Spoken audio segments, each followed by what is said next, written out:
Fabulous. All right. So today it's Digital December. I think it's actually our last Digital December class because if I remember correctly, next week is Christmas. So we're not doing Digital December next week. And then we will go into our January trainings where we're going to focus on your sphere of influence database, how to manage the database. We're going to dive into OneSuite, which is our free database, show you guys how to utilize that, and then also talk about how to interact with those people in our database so that it creates that repeat and referral business or drive business out of that database. So that starts in January. We don't have a schedule for that yet, so hang tight on that. There's probably going to be in both the Facebook group and Slack, I'm going to be putting out some polls to find out what time and days trainings are best so that we can have the best turnout for those trainings. But today for Digital December, we are diving into 3 tools that we have through our Berries Plus membership. One of those is New Home Source. The other one is Glide, and then we'll wrap up with Homelight listing management. So in case you're wondering how to get there, I'm in Berries right now. So norcal.mls.com takes you to Berries. Your new home source is going to be in the MLS searches because it's a new home property search that allows you to search the new builds in the area. Mine here, it's a small box, so I have to hit the show more button, which causes a pop-up to happen, which is where I can find that new home source or new construction homes. So that's one way to do it. We also have access to new home source through your one login as well. I believe it shows up on there. The other 2 are going to be under the productivity tools. So you'll see there's Homelight listing management and Glide there. So let's start with new home source. When you click on that, it should pop up a new window, which takes you to New Home Source Professional. It's co-branded with Berries MLS. This allows you, again, to search for new homes. So sometimes those new homes show up in the MLS, but not all the time. This allows you to say, hey, I want to find all the new homes in Dixon, California. You can plug it in there. Maybe your price range, maybe your buyer maxes out at 750,000. You can search by price range, and maybe they need at least 3 bedrooms and 2 bathrooms, or maybe they're looking for something that's like 4 bedrooms, right? You could also do it by square footage. So if they're looking for something over a specific square footage, you can add that in there. Once you've got those in place, you just hit search. Okay, this is going to pull all the new homes in that specific area. I could have broadened it and said, hey, I want Solano County, but this is pulling up the new homes in Dixon that match that criteria. Now, the nice thing about this is that from here, you can save or email those listings. You can save the search. You can share the search, right? So this allows you to be able to search new homes. And then it allows you to be able to send those off to your clients and even set it up as a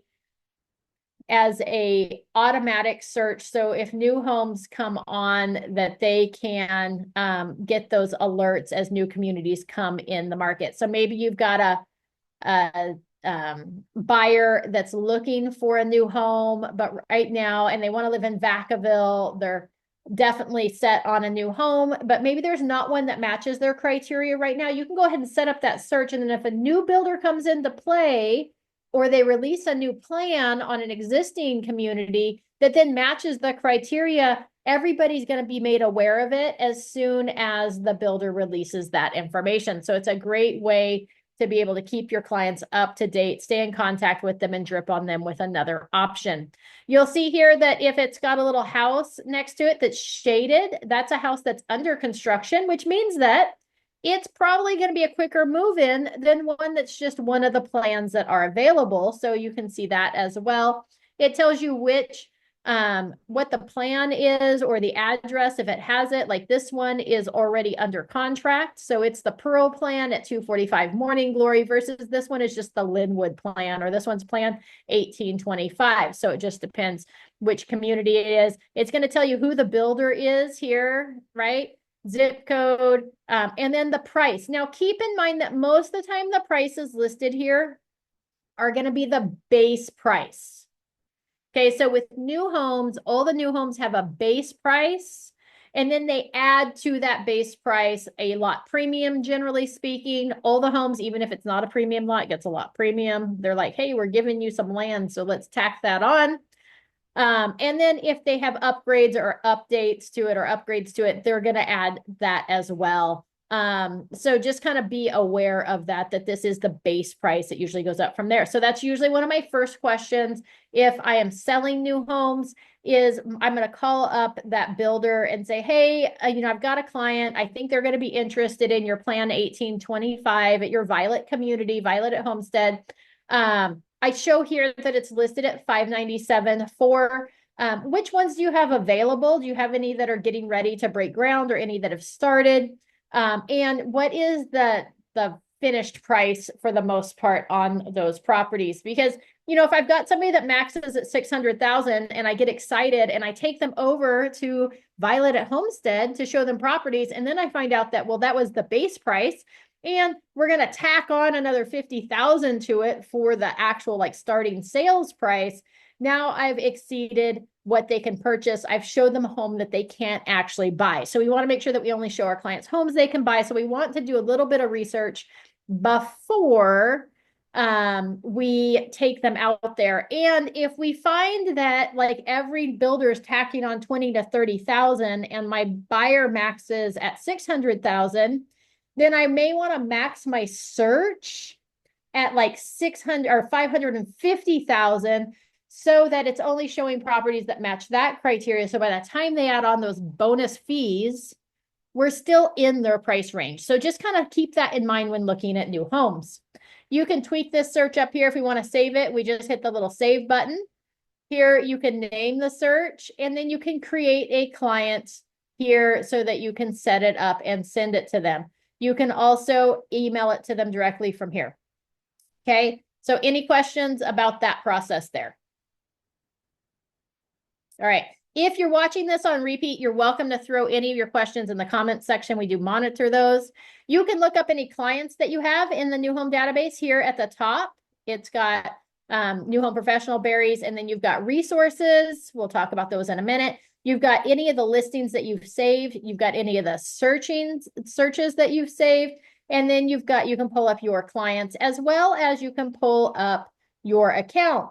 This might be a good thing that you want to go in there and make sure your account's up to date. Maybe if it gives you options to upload photos or bios or whatever, you want to make sure that's in there as well.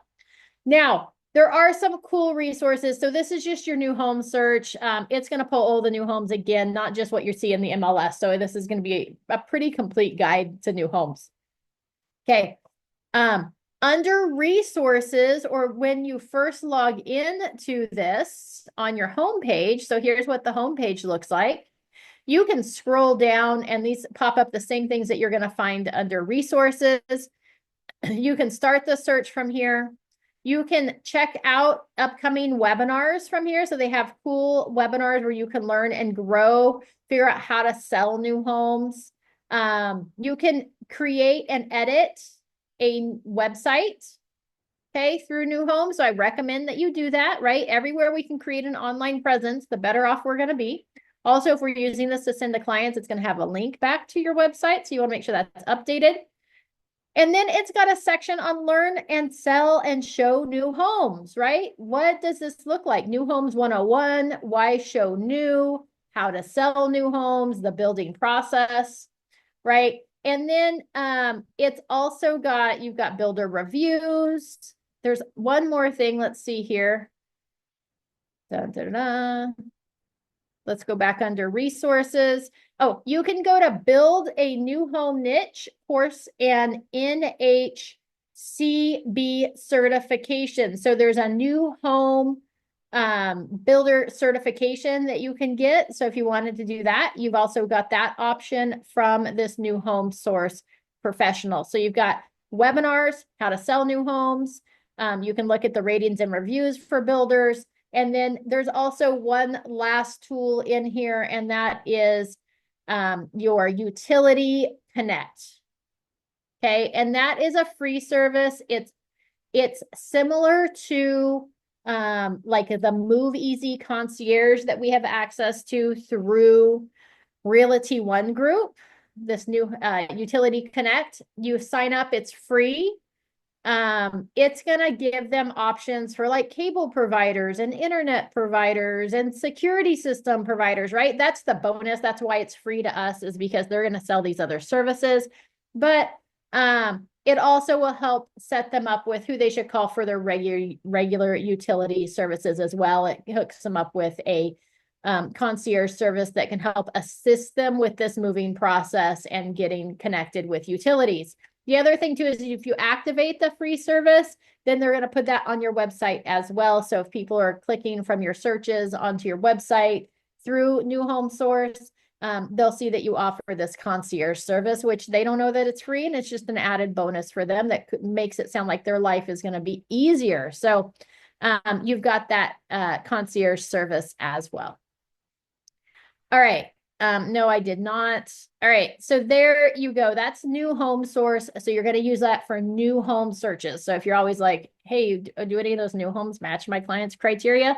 This is how you find that information. So super cool things. And you don't have to like send it to your clients. You could set this new home search up just to deliver to you when new homes, new builds match your client's criteria. Okay, but I do recommend, as always, spend some time in here, set yourself up as your own client, send yourself some of the emails out of here, some of the listings so you know what they look like, and then go through some of these classes that talk about why to sell and how to sell new homes. You may even want to take the time to get that certification. All right, any questions before we move on from New Home Source?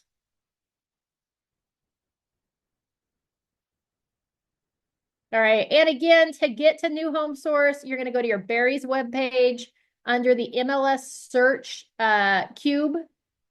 You're going to, or tile. I have to hit the show more button, which pulls up the New Home Source option there. Okay. The next one that we're going to hop over to is going to be Glide. Okay. And I mentioned Glide yesterday when we were talking about zip forms. It's under your productivity tools, again, in Barry's. So Barry's MLS, norcal.mls.com. Log on in there under the productivity tools tab or tile. You'll see Glide. I don't know what this shape really is. It looks like a sideways heart. I'm sure there's something to it. I should probably call and ask them what it is. But anyways, there you go. So you'll click on that. It's going to open up a new window as well. It's going to ask you to sign up or sign in. You can continue with the MLS or continue with Google. I'm going to say, hey, I already have an account. Hold on just a second while I get logged in. I probably should have checked this before, but that's all right. All right, that'll take you into Glide. What do we use Glide for? Glide has a free portion and a paid portion. And you know me, I really like my free 99. I try to instruct you guys how to utilize the tools available to you without having to spend additional money. So usually if there's something that I say, hey, I would pay for the upgraded version, like it's probably really valuable. But on Glide, I have the free version. Don't pay for the updated version. I don't know. It's not worth it to me. Back in the day, DocuSign, which I used for everything. I could not do my business without DocuSign. As you know now, I use AuthentiSign, which is free through Zip Forms, but I couldn't do my business without DocuSign, and DocuSign was $20 a month. So if there was something optional that was more than DocuSign and wasn't going to bring as much value to my business, it wasn't worth it to me. And this is one of those. It was more than $20 a month to sign up for Glide. I like Glide. I like some of the paid features, but it just wasn't worth the price for me. So you can investigate that on your own. Just know that I have the free version.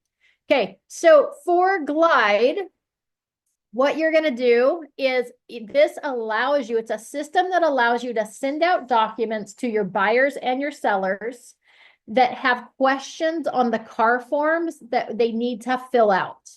Okay, so for your sellers, that's going to be your TDS or your transfer disclosure statement. It's going to be your seller property questionnaire or your SPQ. It's going to be your lead-based paint hazard disclosure for properties built before 1978. Your earthquake hazards disclosure for properties built before 1965. And there's also the exempt seller disclosure and the FERPTA on there, okay, which is the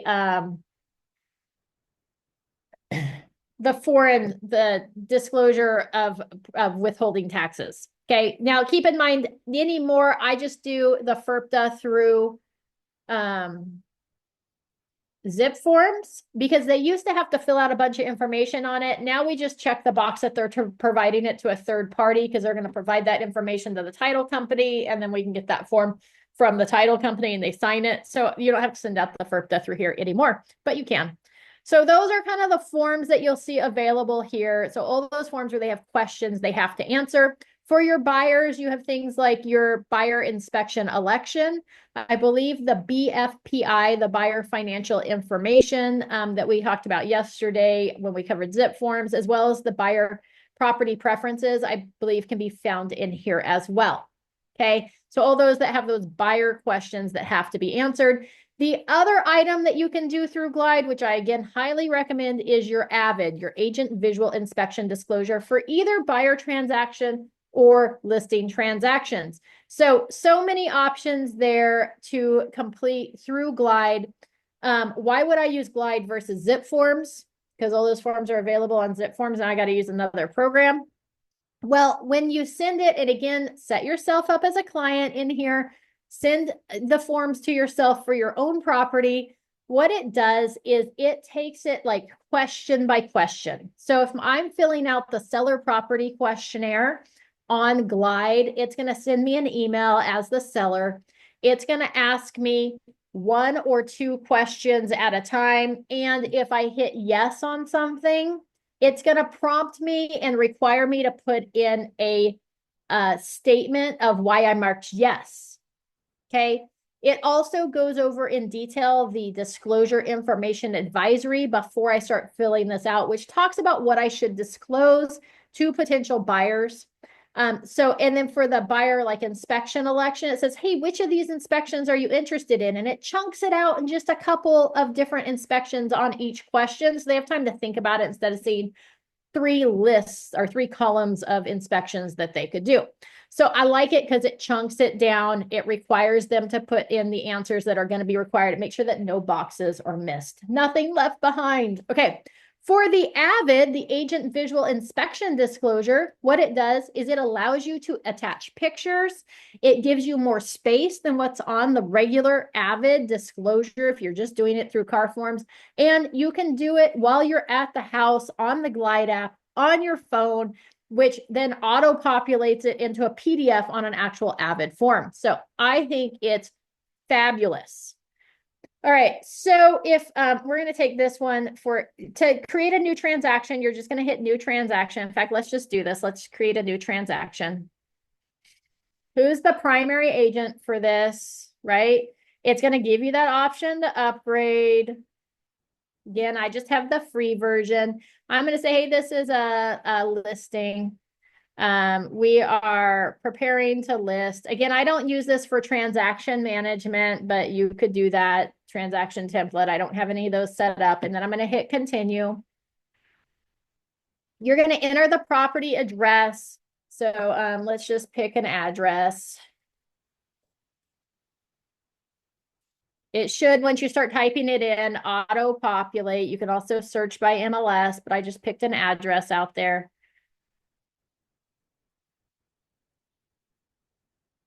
All right, here's the transaction name, the parties. So remember, I added myself, but maybe I want to add the transaction coordinator, right? Or maybe this also allows your transaction coordinator to start a Glide file for you and send it to you. We're not going to invite, but that you would just make sure their name's in there, and then you would hit save, or you can hit save and add another. So I'm just going to cancel out of that. The other thing that you can add in here, obviously, is you'd want to add like your sellers. So let's add a seller. We're going to add me as the seller. We're going to invite me to the transaction, right? We want to make sure we invite. You can make sure their phone numbers in here. Obviously, they need an email, and then you could put in that address if you wanted to, but just remember those red asterisks are what's required. If there's more than one buyer, you just hit save and add another. Now it's going to give you that seller two option. You can add the listing team, the listing broker, the buyer, the seller, right? So many options there. So now I've got the agent, listing agent, and a seller. Property information auto-populates from tax records for the, generally speaking. It didn't on this one, but you could fill that in. You want to make sure it's got that APN number for sure. Here's the listing information. I usually don't go this far down into the listing or the purchase or the commission because I'm not going to deal with any of that through this. So I want the parties and the property information on there. Then what you're going to do is we're going to hit continue. And again, you can use this as fully as you want. So you may decide you want to use this as transaction management. You may not. But once we've created that listing, here's where it saves it for us. And then this is where you can prepare the disclosure package. You can add forms to the transaction from the Zip Forms library. You can send a signature request through here. So lots of things. But I'm going to start with prepare disclosure package because that's for the most part what I use this system for. Here we can invite sellers to fill disclosures. You can order your NHD disclosure through here, your natural hazards disclosure, or you can fill out and add the agent visual inspection disclosure. So let's invite seller to fill out disclosures.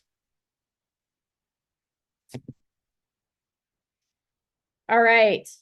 Got it. Don't show this screen again. I don't want to see these pop-ups every time I go. So here it's saying it auto-populated some forms for me for this property, the transfer disclosure statement, the seller property questionnaire. If they were an exempt seller, you could say, hey, we actually don't need that. We want to go with the exempt seller disclosure. You could delete some of these other ones. They've got the vacant land questionnaire, manufactured home transfer disclosure, right? Lead-based paint. So remember, if it's built before 1978, we need the lead-based paint. So I'm going to click on that one. And if it's built before 1965, you would need the homeowner's guide to earthquake safety. This one was built in like 68. So we don't need that. We just need lead-based paint, transfer disclosure, seller property questionnaire. You could also go ahead and add that FERPTA in there as well so that it's sent out. Once you've selected what you want, you can reorder them. You can delete them with the trash can. We're going to hit continue.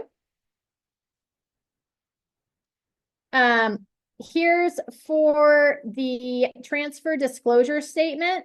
I highly recommend that if we say that agent is going to attach the AVID form on the TDS, then the TDS is not officially 100% complete, which is a statutory disclosure for the buyers until we attach the AVID, which shouldn't be done until we're under contract. Okay, so keep that in mind. I wouldn't note no items for disclosure. What I do is I put agent has items to note. Agent notes nothing at this time. Okay, that's what I put on my TDS because I'm not noting anything at this time, that doesn't relieve me of my ability to do the AVID, which I'm going to do separately. I just don't want it attached to the TDS. Okay, and I don't want to say I'm not noting anything at any time for disclosure. So I'm going to note nothing at this time. Is the property in an HOA? You can say yes, no, or I don't know. You would type in the APN number here. Okay. Is it single family, multifamily? And then the purchase agreement date. If you don't have one yet, we just leave it blank. You hit save and continue. Okay, here is it's sending it to the seller. It automatically selects fills form. Keep in mind that if you have two sellers or three sellers and one person's going to do most of the work, the other person doesn't do anything, right? Who's the form filler? You can have them both set where they could fill out the form, or you can say that one of them won't fill out the form. Usually in every home ownership couple, there is one that's going to fill out the form and one that's not. So you can always ask. Okay, you can always add other parties to the transaction here. Once you've got those, here's my packet admin, which just says, hey, I'm going to be kept up to date. I'm not going to be able to fill it out. We hit continue. Here's the confirmation. See, they're constantly trying to get you to upgrade. You don't have to do that. You can add risk management features there for $99. We want that offered to the seller. It's going to do that anyways. Are they remote or in person filling out this form? And then here's the email that's going to get sent out. Once we have that, we're just going to hit the send button. Okay, that's going to send us an email as the seller to complete those disclosures. Then it says, hey, do you want to order your NHD report? Right? So we're going to close out of that. I'm just going to hit the little X there, which is going to take me back to the disclosures page. So now my seller is going to get an email. I usually let them know to look for that email to fill out their disclosures, and then it'll walk them through it. Like I said, question at a time or 2 questions at a time. If they mark something yes, it's going to ask for an explanation. So that's been sent. I skipped over order natural hazard zone disclosure. And then if I want to fill out my Avid, which again, you can do this from your phone on your app while you're at the property, or you could take notes while you're at the property, come back to your desk and put them in that way. So it just depends on where I'm at or what I'm doing, whether I do it on the app or whether I bring the information back, including photos. So here I'm going to use the Glides guided Avid workflow. Is the property a duplex, triplex, or fourplex? I'm going to say no, it's not. It's a single family residence. If it's a duplex or a triplex, keep in mind that you have to do a separate Avid for each property. Make sure the brokerage name is accurate. Here, it's going to auto-populate the inspection date and time, which is handy if you're doing it at the property. If I had done it previously, like maybe I did it yesterday, check this out. I'm going to say, hey, I did it yesterday at 10 o'clock. Okay, and we're going to hit save and continue because there's a place where you're going to put in the weather. It's going to auto-populate the weather either by right now or yesterday at 10 o'clock, what the temperature was or the weather conditions at time of inspection. I don't even have to think anymore. Okay, so that's yesterday's temperature at 10 a.m. If I was like, hey, no, we're doing it today, we're going to go, let's see, today at 9:30 a.m. We're gonna hit okay. Let's see if it, because this is kind of in the future. So let's see. There we go. It's going to populate there as well. Who else was present? Was anybody present? If no, so if you do the Avid at time, like your buyer's there, the seller's there, an inspector is there, whoever, you need to note who else was present here. Okay. And then you get to this window here, which is property observations. And this looks the same on your phone, just so you know, it looks the same. So here we can hit add new. You've got the pre-selected areas here. You've got entry, living room, dining room, kitchen, hall, stairs, bedroom, bathroom, garage, parking, exterior, other room, and other. Okay, I usually start with like the front yard. So I would say, hey, this is the exterior. And I often say, hey, this is just the front. Front only. Front yard. Oops. I usually do a separate room for the backyard, right? So front room only, or front yard only. I'm going to make notes of what I see. Remember, this is a visual inspection. We're truly looking for material defects, but we don't know what might be a material defect. I also use it as my proof of the condition of the property at time of purchase. So I know whether the front yard is manicured, whether there are weeds growing in the grass, whether there's patches of bare ground in the grass, whether there's cracks in the driveway, the stucco, right? I'm looking at the whole front exterior of the property, including the yard and the exterior of that property. It also allows you to take photos. So if you're on your phone, it's going to say, hey, yes, yes, allow the camera so you can take those photos, or it's going to access your photo library. Okay, so here's how you take the picture. Otherwise, you can attach files, which would be those photos from that you already took. So take photo accesses the camera, attach files would access those photos. Okay, and then you can attach those, and you can attach as many photos as you want per room. Oftentimes what I do is I attach one of the room overview, and then anything that I note, I make sure I have a picture of. Once you've done it, you're going to hit save. So it adds that, and then I'm going to hit add new again. So now if I wanted to go to the backyard, I would hit other room. I would say backyard. And then here I would make my notes for the backyard. Attach any photos, hit save. On the regular Avid, you're limited to like 3 bedrooms. This one, you can just keep adding bedrooms until you're done. Okay, any other rooms, maybe there's a laundry room, maybe there is a loft, right? That all goes under other rooms. So it gives you so much flexibility and room to be able to state whatever it is that you want. Once you're done, you're going to hit, oh, I'm all done with the Avid. Any other observations? This is where you may say like, I could hear the neighbor dog barking. Okay, save and continue. Do you have an addendum for additional rooms or structures? No, because I attach all of those inside of my Avid. It's going to generate those forms for me once I'm completed. And then this is where it generates them onto that car form. Okay, and once you're done, you hit finish. So that's how you use the Homelight listing management for both inviting the seller or the buyers. Obviously, buyers get different options of disclosures or questionnaires that they can fill out, and how to use it for the Avid. Okay, super exciting there. Here, I just clicked on the Avid so you could see what that looks like, that it is in fact on the car Avid form. So it just fills out all that information for me. Magic. Okay, other room, backyard, it did the front yard. If I had gone over, I could hear the neighbor dog barking, the date and time, and the weather conditions, who else was present, asked me to sign there. If I went over in the space allowed or the number of like bedrooms or bathrooms or other rooms allowed, it's going to just go to a text overflow addendum. I have endless possibilities here. All right, any questions on Glide?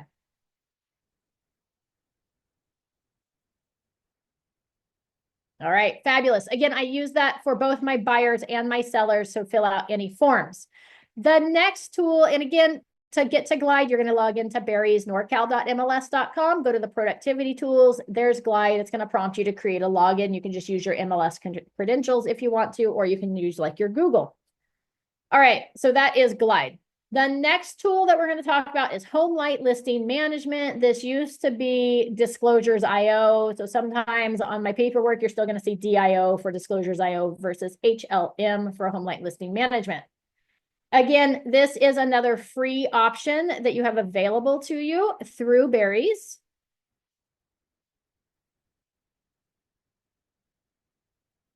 Okay, so Homelight Listing Management. I use Homelight Listing Management for all things transactional based. So I use it for both my buyer and seller transactions.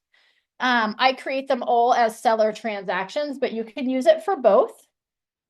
What it does is it allows you to be able to share the package with your clients so that they have access to all of the disclosures in real time as you add things in there. I like it because it gives you the option to be able to keep them up to date of disclosures, inspections, reports, and it keeps them all in one place instead of sending like 20 different emails and they've got to search through their emails to find stuff. So as a listing transaction, the glory of it is as well as you can add all that stuff in there. You can add a link to the MLS so that people can review those seller disclosures and any pre-inspection reports before they even make an offer on the property. So to do that, let's go back here. Sorry, I had to walk upstairs. You just hit create property package. Again, I create all my property package as listings. Okay, it just gives you more flexibility that way than a buyer transaction. So create property profile. The only thing you'll see up here at the top, you got my listings and buyers. The only thing that's in the buyers ones are the properties that I have clicked on through the MLS. So something another agent has created gets put under my buyer transactions. Everything else goes in my listings. So anytime I create a package, it goes in listings. And in fact, if I've got a buyer that enters into contract on a property, I create it as a property package here as a listing so that I can add all those disclosures and everything. So you just hit create, follow the instructions to set it up. You're going to end up with this. To share this package, like if I want to post it on the MLS, I'm just going to hit the share button. It's going to say, hey, get share link is what my next one is. You can email it directly to somebody there. And then I copy the link and I change this to users with the link can immediately view documents. I don't want to have to approve people. I'm trying to remove myself from this process. So I make sure this box is checked. If you copy this link, then what it'll do is it'll prompt them to identify whether they're a buyer or an agent, put in their email address, and then it'll send them a link to access that package. Okay, you can also select, hey, are we seller, buyer, buyer's agent here to add people there. All right, here's where you can add all those documents. This allows people, they can look at them, they can download them, they can view them. It also creates a cover sheet. Every time you add a document, it updates this cover sheet with the new document. And the cover sheet lists everything in this file. So it gives you a great thing to do if somebody's provided a Homelight listing management file for you to review prior to submitting an offer. It's always good to print up this cover sheet and have the buyers sign it at time of offer, stating they've had access to this and they've reviewed the information. It's not signing off that they agree with everything, that they don't have any questions. It's just saying, hey, yep, we've seen the file. Okay, so that's that cover sheet. I've got offer instructions in here, any addendums that I want included, inspection reports, right? You've got seller disclosures, anything that might be in here, tax records, CC&Rs, the prelim, if I've pre-opened title goes in here. So super complete file. You can also go over to viewers. This will show you, hey, who's logged in and viewed this. Okay, so we've got all those people in here. These are all the potential buyers. Okay. I don't have the paid version of this one either. I use the free version of Homelight Listing Management. The activity, you can only see if you have upgraded to Pro of who's actually like logged in and clicked on it multiple times, but it will say whether they've got into it or not. Okay. Once you've updated a doc, like if I added another inspection to this, it's going to give me this button right here that says, hey, notify viewers of updates, which allows me to send out an update to potential buyers, other agents that, hey, we've uploaded something else to this file, and it'll tell them what it is that it was uploaded. Okay, you can receive offers through here. So oftentimes I receive the offers through this system. It gives us a common place for people to be able to submit those offers instead of me searching and missing them in my inbox. And then you've also got settings here as well. So you can set up the link to the MLS. You can mute notifications. You can receive offers through here. Otherwise, you can uncheck this box so that they can't submit offers. And then once you're done, you can archive this package. Okay, so that's how I utilize it for sellers. If it was a buyer file, again, I'm still going to create a listing package, but it's going to be, let's go to archived. This was a buyer file. Again, I created it as a listing transaction. I add the buyers in here so that they get made aware anytime I add a new document. Again, instead of me emailing to them docs and stuff, as well as I'm not limited on size, this gives them one place to go to access it. And at the end of the transaction, they can log in here and download the whole thing. So it's magical that way. Okay. So that's what I do. I just use this as kind of our document storage space, like you would a, I can't think of what that doc place is that you can store docs. But anyways, so this is just kind of my common place. It allows me to invite them. I can add the other agent to it. I can add the sellers to it so they have access to it, or the other agent can add those sellers in there. So much flexibility here. I use it for property management or transaction management as far as just making sure like docs, disclosures, and reports are dispersed. If there was ever anything here, well, it says unarchived, so never mind. If there was anything here, so I can download this into a combined PDF or separate PDFs through here. So many options. Any questions about Homelight listing management?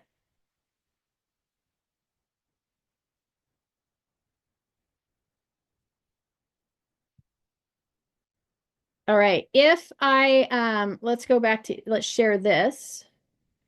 Let me get a share link, copy that link. Here's what it looks like from the potential buyer's point of view. If they were to click on the link inside of the MLS, it pulls this up and it says, hey, this one says I already have access, but I could request access as another person, continue to property information. Let's request access as another person. My name is Amy.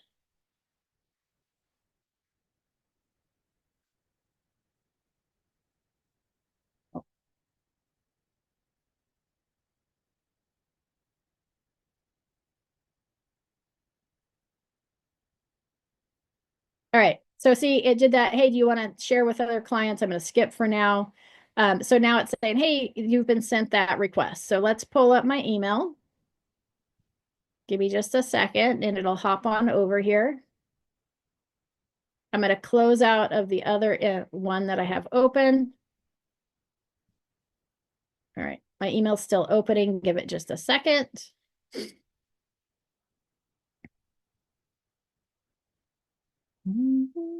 And again, remember, you have access to this through Barry's MLS. And you can go in there and play around with it. Notice I just sent this one to myself. So you can go in there, create a fake property package, mess around with it, see what it looks like, send it to yourself. We're just waiting patiently for the email to open up.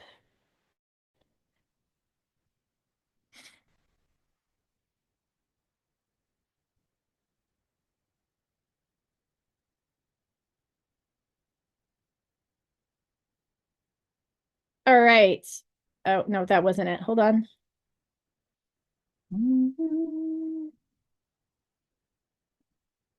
Oh, because I'm in the wrong email. That's right. It went to the other one. All right. I'm almost there.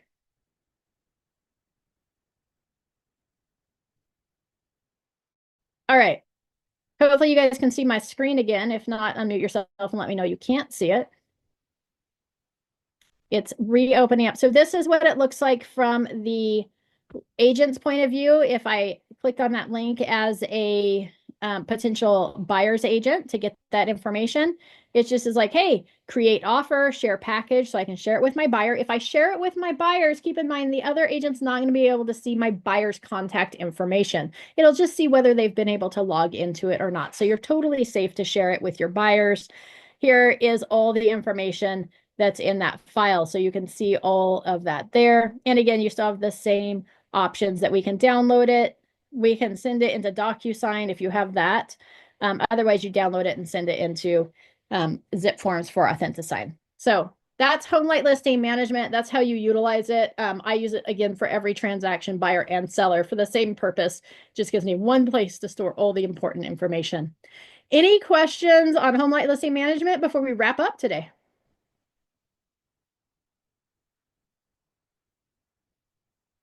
All right. Well, thank you so much for joining me today. Again, this is our last digital December training. We will be back in January. And again, our focus is going to be on the database. So stay tuned for that. Watch for the poll to come out in both the Foxhole and Slack group. So you can let me know what time works best for trainings so that we can try to get as much participation as possible. I look forward to seeing you in 2025. Have a great Christmas. Merry Christmas.